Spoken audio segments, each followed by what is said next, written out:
Anggota TNI AU dan istrinya ditembak pengendara motor di kawasan PKORW Halim Bandar Lampung. Anggota TNI berinisial NR mengalami luka di bagian tangan. Sedangkan istrinya, Ra, mengalami luka tembak di bagian paha kanan. Anggota TNI dan istri, korban penembakan di PKORW Halim masih menjalani perawatan di Rumah Sakit Advent, Bandar Lampung. Kronologi kasus anggota TNI AU ditembak orang tidak dikenal diungkap polisi. Peristiwa penembakan anggota TNI AU tersebut terjadi di kawasan PKORW Halim, Bandar Lampung, Lampung pada Selasa tanggal 8 Juni tahun 2021 saat jelang subuh. Saat itu, korban sedang mengendarai mobil bersama istrinya. Sang istri pun turut menjadi korban penembakan. Inafis Polresta Bandar Lampung sudah melakukan olah TKP di lokasi penembakan suami istri di Bandar Lampung.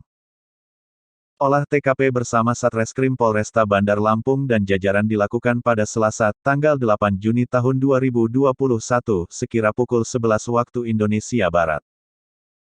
Kasatreskrim Polresta Bandar Lampung Kompol Reski Maulana menyatakan, awalnya ada perbedaan keterangan antara saksi dan korban terkait kasus anggota TNI ditembak tersebut.